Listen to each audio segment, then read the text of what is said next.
Bem-aventurados que têm fome e sede de justiça, pois eles serão saciados. Quem tem fome e sede de justiça, tem fome e sede da palavra de Deus. Mas a palavra de Deus está disponível ainda para que todos possam se alimentar dela.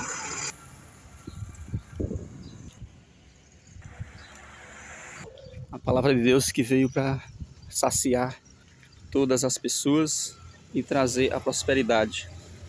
É as palavras que prometem as bem-aventuranças, que promete o alívio da prosperidade. Essa palavra é tão certa que ela tem acontecido, né? Tudo que tem falado, tudo que tem sido profecias tem se cumprido, e muitas coisas que foi falado estão se cumprindo e irão se cumprir. Como falou que perto da consumação dos tempos, muitos andarão de um lugar para outro, muitos dos primeiros serão os últimos.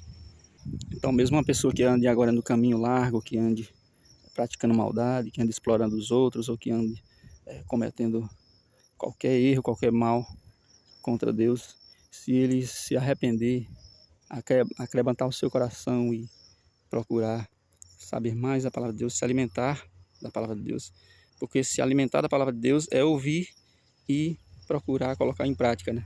Porque é o colocar em prática que vai trazer os resultados, porque Deus falou que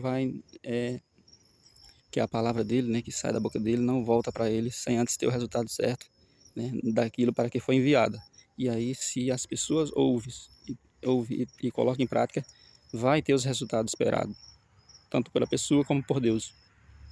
E aí, se a pessoa colocar em prática, ele vai ter obras boas, ele vai ser como aquela árvore que dá bons frutos, né? Então, no dia do julgamento, será julgado segundo as suas obras.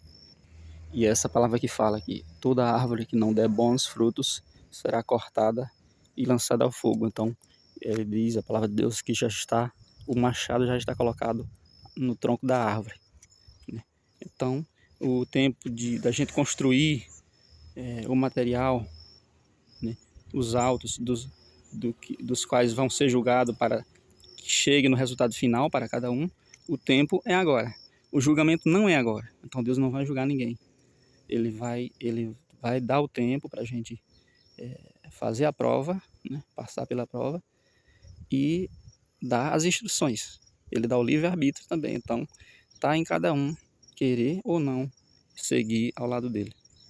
Então muitos andarão de um lugar para outro, muitos que estão às vezes ouvindo pregações que não agradam a Deus, muitos que estão sendo enganados, eles vão se livrar, porque Deus vai colocar ele, porque ele tem fome da verdadeira palavra de Deus, então ele vai achar o caminho. Deus vai guiar para que ele encontre o verdadeiro caminho. E aí, muitos andarão de um lugar para outro, sairão de uma religião para outra, né?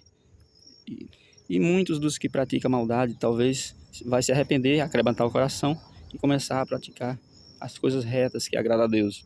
Então, a gente tem o exemplo de Saulo. Saulo perseguia a igreja primitiva cristã e depois se tornou um grande pregador, né? O Paulo, que escreveu muitas cartas aí, né, com inspiração de Deus, das quais nós lemos hoje na Bíblia.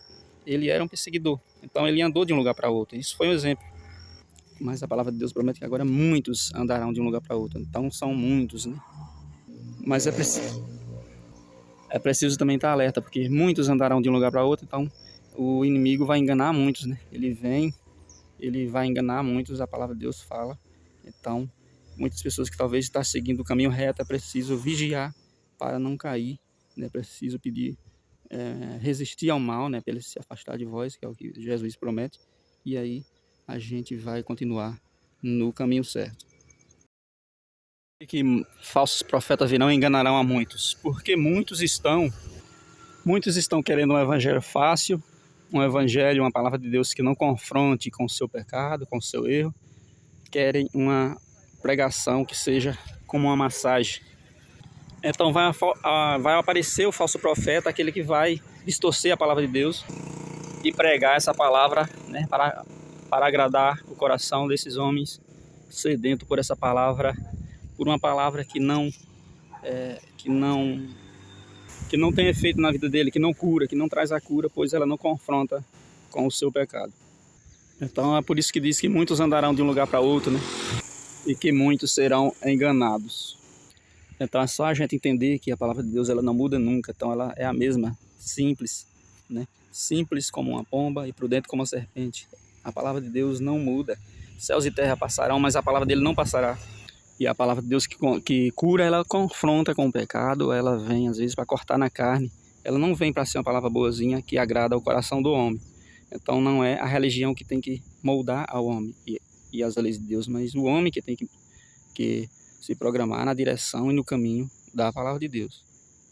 Se as pessoas entenderem isso, né, e andar no caminho de Deus, entender que a palavra de Deus ela vem às vezes para confrontar, para cortar na carne, ela vem para ser dura, né? Ela vem como um remédio, como um metiolate que arde, mas é para curar. Aquela pregação distorcida que fala que Deus ama todo mundo, que Deus é bonzinho, que Deus vai aceitar todo mundo, que você pode fazer o que quiser, essa pregação é falsa. Essa pregação é o metiolate que não arde, mas é também o remédio que não cura. Então essa não é a palavra de Deus, essa é a palavra que vem para enganar a todos. O que perseverar até o fim, sabendo que a palavra de Deus é única, é verdadeira e que não muda nunca e que ela vem para confrontar, esse está ouvindo a palavra certa, está acreditando na palavra certa. E uma vez que você encontrar a verdadeira palavra de Deus, você não tem que ficar andando de um lugar para outro, mas você tem que seguir junto dela pelo caminho, faça chuva, faça sol, frio, com dificuldades, porque a palavra de Deus também fala, né, que no mundo tereis aflições. Então terá dificuldade sim, não é só vida boa, não é só porque está do lado de Deus que vai ter prosperidade a todo momento, não. As promessas de Deus da prosperidade são as bem-aventuranças para o reino dos céus, para aquele que perseverar até o fim, sem se mudar de um lugar para outro, sem desejar a palavra metiolate que não arde, a palavra que é uma massagem, sem desejar essa palavra distorcida, porque essa não é a palavra de Deus, mas aquele que aceita a palavra de Deus que vem para confrontar e para cortar na carne, mas para curar. A palavra de Deus vem para cortar na carne, para confrontar com nossos pecados, confrontar com os erros, confrontar com aquilo que a gente está fazendo de errado, pois é esses erros que trazem as consequências ruins para a nossa vida. Mas é porque é necessário, né? Se não houvesse, se não precisasse do remédio, né? Não viria o médico, não viria o pregador, né? Deus não teria enviado seu filho para essa missão. Então o que mais tem que ser pregado é o arrependimento, é as pessoas largar tudo aquilo que é apego, tudo aquilo que é algo a mais e andar no caminho estreito, né? E viver uma vida simples como uma pomba, prudente como uma serpente, que é isso que Deus nos falou para nós fazer, para nós imitar, ser como ele era, né? Cristo falou isso. Então, e ele sofreu. Então, no mundo tereis aflições, nós também teremos, mas nós chegaremos lá na frente para encontrar-se com ele, que estará nos esperando, né, no dia do julgamento. Essa palavra boazinha que promete coisas fáceis e boas e que as pessoas podem dançar na igreja, que a pessoa pode viver conforme os seus desejos e que as pessoas podem inserir muito dos seus prazeres durante a pregação, junto com a palavra de Deus. Isso é o joio, né? Essa palavra é a palavra joio que será cortada e lançada fora no dia da colheita pelo Senhor Jesus Cristo.